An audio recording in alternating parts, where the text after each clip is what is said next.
Vietcong is a tactical first-person shooter developed by Pterodon in cooperation with Illusion Softworks and published by Gathering of Developers. It was released back in 2003 and it's set during the Vietnam War in 1967. I do not understand. Say again. Over. Pterodon was a game developer located in the Czech Republic. It was founded in 1997. In the year 2006 they joined Illusion Softworks. Illusion Softworks later became 2K Czech, and in 2017 they merged into Hangar 13. They are responsible for creating a masterpiece franchise called the Mafia franchise. They've also made the Hidden and Dangerous series. Vietcong has an expansion pack called Vietcong Fist Alpha and a sequel called Vietcong 2. Fist Alpha is a prequel to the story of Vietcong, occurring 3 months before the events of the first game. It has a different protagonist and almost all of the characters come back to reprise their role. The sequel, Vietcong 2, has nothing to do with the first game. The story is totally different and none of the characters of the first game appear in the sequel. Also, it was a bad game, to me at least. You should avoid it. Negative. We'll handle this on our own. There isn't much story in Vietcong. You carry out a series of various reconnaissance and combat missions against the Vietcong, or in short VC, and the North Vietnamese forces. They damn son of a bitches. You play as Steve Hawkins, a Green Beret in the US Army who is assigned at a camp called Noi Pec in South Vietnam. Noi Pec is a strategic location of the United States Special Forces near the Cambodian border, led by Captain Rosenfield. Okay. Your journey begins in a chopper that is heading to Noi Pec. We are introduced to Hornster, who is a specialist in infantry weapons. That's it, CJ Hornster, weapons specialist. Is this your first visit to Noi Pec? Hornster is like Tackleberry from Police Academy. He likes weapons, combat, and is bloodthirsty. He's the only one who has a character in this game and the only one who has a normal face. Others, including Hawkins, don't really have a character, nor do they have a normal face. They look like zombies. Shit. Also, Hornster is one of the members of your squad. Hey, shit happens. After you land, you're welcomed to the camp by the Fort, your radio operator, who tells you that Captain Rosenfield wants to talk to you. Yo, I'm DeFort, the radio operator. Hawkins explores the camp while talking to himself and eventually finds Rosenfield. Rosenfield explains some things to Hawkins, like to never salute to him or else he might get shot by a VC sniper. Reminds me of that scene from Forrest Gump with Lieutenant Dan. Don't salute around here or you set me up. Then Rosenfield takes Hawkins to his bunker where all of the missions start.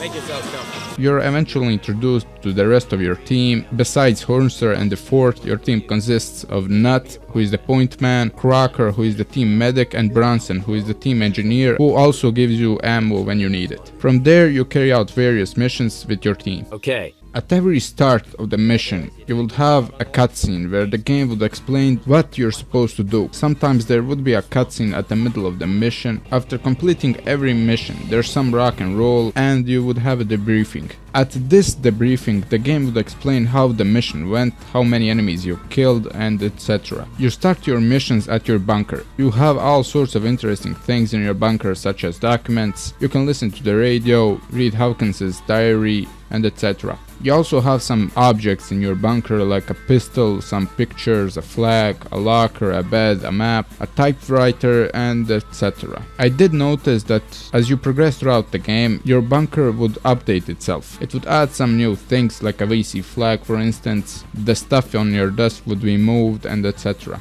You also have a firing range, which you can access by leaving your bunker. There's all sorts of weapons in the firing range that you can test. Also, you can pick a weapon at this firing range and you will start the next mission with that same weapon. As you progress throughout the game, the firing range arsenal will expand, new weapons will be added, and the layout of the range will change.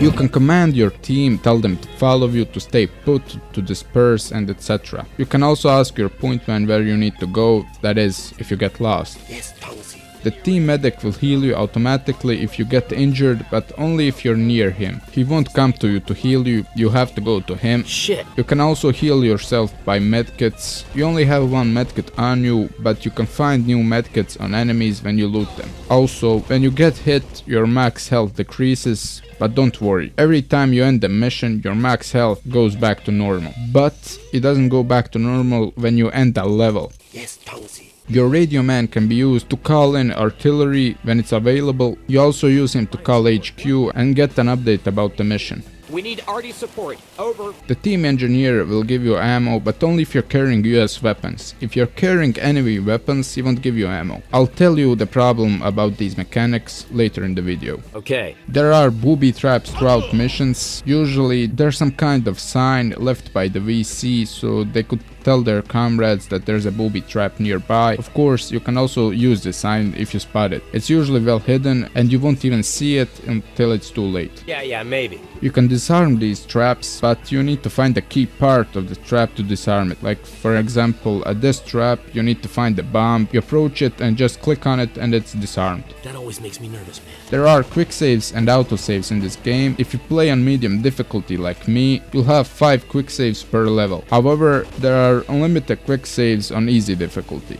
The missions are divided by levels. On each level you have a limited number of quick saves. Levels end with a loading screen. They're quite short, so you shouldn't have a problem with quick saving, except for some annoying levels. Autosaves are frequent and are well placed. The good thing about saving and loading is that they're quick.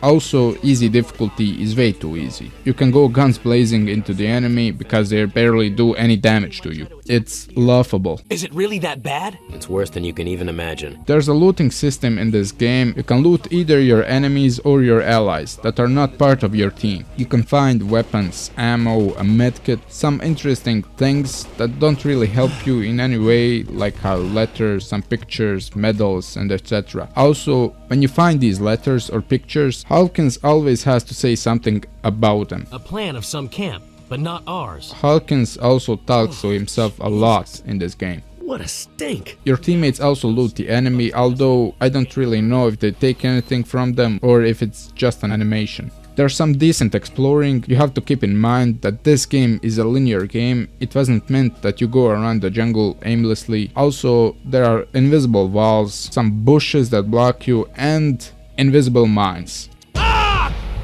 You know how in the first Far Cry, if you go exploring the map, if you go too far, the game would kill you. The same thing happens in this game. You step on an invisible mine and you get killed. You have a radar that's shit, you don't see anything on it, it's blank and it has dots. The green dots are your allies and the red dots are your enemies. It's totally useless. You can't find the exact location of the enemy, you just know in which direction they are and that's it. Where's the justice? You use the map in order to see where you are, if you know how to read the map. You can check what's your objective by pressing tab. Every time you complete an objective or there's a change in your objective, you have a whistle sound effect that lets you know that there's been some change. Okay. You can't kill civilians or your teammates. If you do, it's an instant game over for you. On one mission, the enemy will attempt to surrender to you. If you shoot them, it's a game over.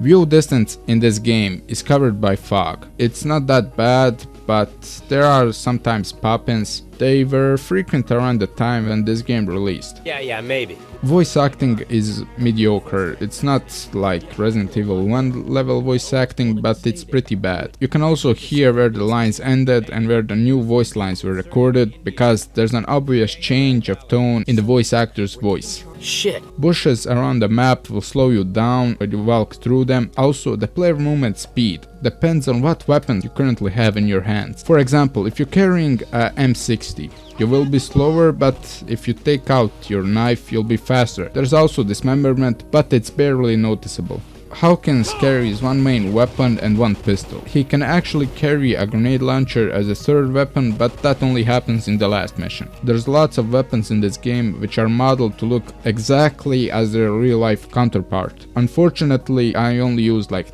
2 or 3 different weapons, I use the AK the most. Amen, man. Teammates swear a lot. They're quite racist, which is historically accurate. They call the enemy all sorts of names, like Million gooks are coming at us. More gooks up there. Charlie started a really big operation. Where's the justice? when you get killed, and believe me, you'll get killed a lot. The game shows you who killed you and from where. Of course, I'm talking about when the enemy directly kills you with their weapon. If you kill yourself or if you get killed by a trap, the camera will just spin around you and both the enemy and your allies will act like nothing happened. They'll just continue their array. There's actually an animation for switching the fire mode on your weapon and the animation for crawling. I rarely see this in other games, but this game has it. It looks pretty serious. Vietcong tries to vary the missions. You don't always do the same things. Some missions will have you traversing through the jungle, which are my favorite missions by the way. Other missions will have you defending an outpost or something similar. You'll be able to drive a jeep on one mission, which is quite fun. You'll shoot from a boat, sometimes you'll shoot from a chopper. There are also stealth missions with silenced pistol. There's one mission where you can use a sniper to defend a radio relay. One mission that's set in the jungle at night is so scary. It almost felt like you were playing a horror game. You avoid the enemy, the traps, you can't see nothing and you don't know where you're going. That was a spooky mission. The most annoying missions are the tunnel and night missions. I'll tell you later why they're so boring. Okay. There are animals in Vietcong. I managed to see frogs, rats, pigs, and maybe I saw a rabbit, but I'm not sure. The answer is no. You can recognize an enemy by a gunshot. VC will never use US weapons and vice versa. So if you hear an M60, don't worry, it's yours. But if you hear an AK, you can bet it's the enemy. Soundtrack is so good. The game captures the music that was popular at the time. It's mostly rock and roll, but there are also other genres in there. The voice acting is mediocre, as I said before. But I didn't say that half the time you don't hear what the characters are talking about. They often talk in military terms and you don't actually understand what they actually say. Damn it. Sometimes they're so loud you have to reduce the sound on your headphones. They're mainly loud when Hawkins talks to himself. Thank Christ! I can smell fresh air. Environment sound is very good, especially in the jungle, and the weapon sounds are also good. Before I started playing the game, I had to download a few patches because the game was unplayable without these patches. It would bug out at some point and I couldn't progress throughout the game. You can skip radio messages, but unfortunately you can't skip some cutscenes. Like for example, you can skip the briefing at the start of your mission, but you can't skip the insertion part. I don't like it. I don't like it one little bit. The graphics are really bad. They're completely outdated. Even the lighting is bad. Characters look like zombies. Textures are outdated. Everything is outdated and bad. Damn it. Some sections are so dark you don't see anything. Lip syncing doesn't exist in this game at all. So, we're giving Charlie a taste of his own medicine? When you're walking, the gun goes into you. This bothers me a lot. It's just like in CSGO. At least in CSGO you can turn it off, but you can't do that in Vietcong. Also, the weapon animation where you're walking is bad. It's in loop and you can clearly see when the loop ends and starts all over again. Damn it. The graphics are so bad that even the water is horrible. It looks like the water is stuck in 30 FPS. It's just bad. At some point in the game during the night missions, you'll have to use the flashlight. For some odd reason, when you use it, you'll get lit like a Christmas tree. You don't actually brighten anything in front of you. They often use the same faces for some NPCs, like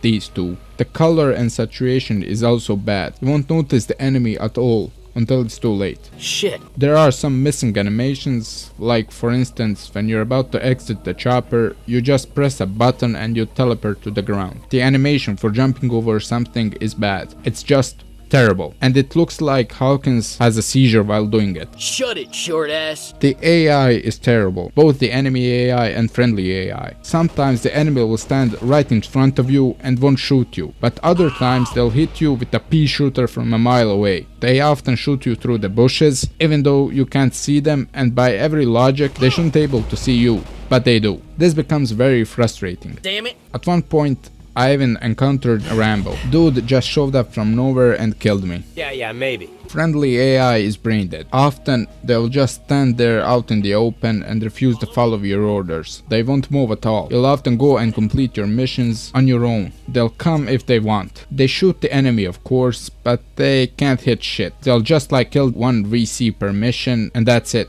They really are useless. Shut it, short ass. I've noticed that they won't move at all and won't follow your orders if they aggro an enemy, even though if it's a single enemy. They'll shoot him but they can't hit him. You'll have to go and kill the dude so your team can move. I don't like it. I don't like it one little bit. Point Man is very slow. You'll often just use the map instead of asking him to lead you. He just falks and takes too long. I've already said that you have a map. You can use the map to call in artillery. The problem is you need the radio man to call on artillery bombardment, but the radio man doesn't actually follow you and often will be way behind you. So you have to go back for him to call in the strike. The same thing goes for the other members of your team. Well done, boys. Sometimes Radio Man will be beside you but will run off somewhere and you have to chase him. I'm not making this up, this really happens. And also sometimes you have an indicator on your map showing your exact location, but more often than not you won't have it. I don't like it. I don't know why the developers did this, it's really stupid. That's why these game mechanics are good on paper but are terrible in realization.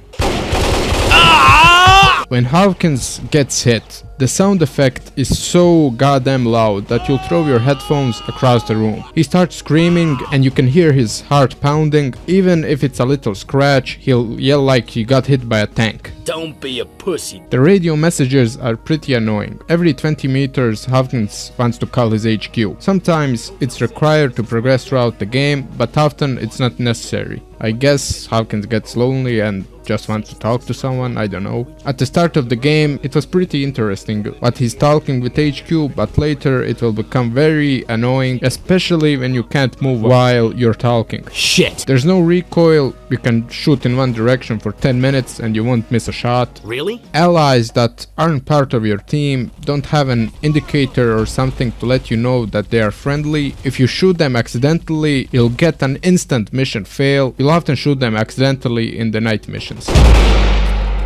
You can tell the difference of teammates when they're separated because they have a different character model, but when they're together you won't be able to tell the difference because for some reason they all look the same when they're huddled. It becomes very frustrating because you won't be able to find the squad mate you're searching for. You'll often bump into the wrong person. Yeah, maybe. Speaking of the characters, I didn't really get to know the characters. I only figured out that Hornster has somewhat of a character. Others are just generic soldiers, I guess. Could be worse. Tunnel missions are horrible. You'll crawl through the tunnels and you'll crawl slowly. It's so boring. There isn't any soundtrack during these levels, so there's a possibility that you'll fall asleep. There are many routes you can take during these levels, and if you take the wrong route, you'll have to go back where you came from and take the other route. The problem is that you're slow and you'll often get lost in the tunnels because everything looks the same. You have to pay attention where you're going during these levels. Rosenfield at one point will say that if you shoot without a silencer,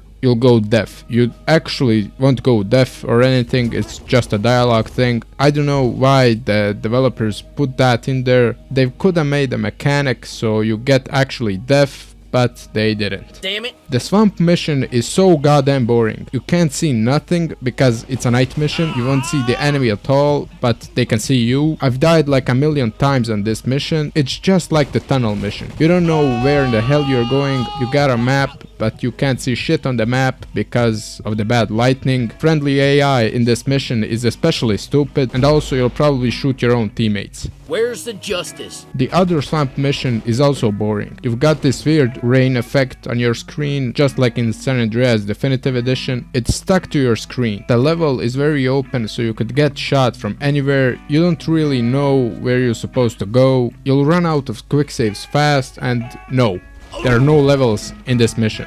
It's just one big level. If your team wasn't brain dead, they could have been useful on this mission, but unfortunately you're on your own.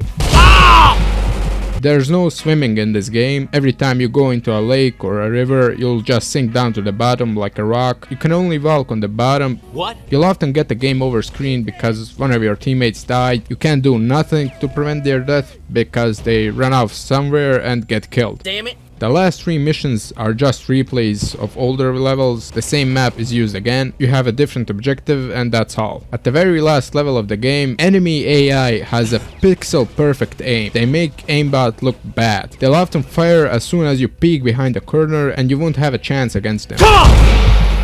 Multiplayer is dead. I managed to find servers, but unfortunately I didn't find any players. There are some servers with like 8 people in them, but they're locked, so I assume those are just friends that play the game together. Maybe. I found a few glitches, nothing game breaking, they're just ridiculous. Like in the very first level of the game, Hornster will tell you to shoot the bottles at the firing range, but there are no bottles. I've also found an invisible house, or what used to be a house. Here, Hornster won't move at all. You have to get into this bunker to get the sniper rifle, but he won't move. And I often get on fire magically, even though I wasn't even near the fire. What? In conclusion, Vietcong is a great game if you like a slow-paced game set in the Vietnam War, and if you don't mind the bad graphics. The game's not that long. I finished it in like 6 hours. I could probably finish it in 4 or 5 if I didn't have the retarded AI. You'll probably play the whole game solo because friendly AI is brain dead, and you'll eventually get frustrated by the enemy AI because they can hit you from a mile away and they will shoot you through the bushes even though they don't see you.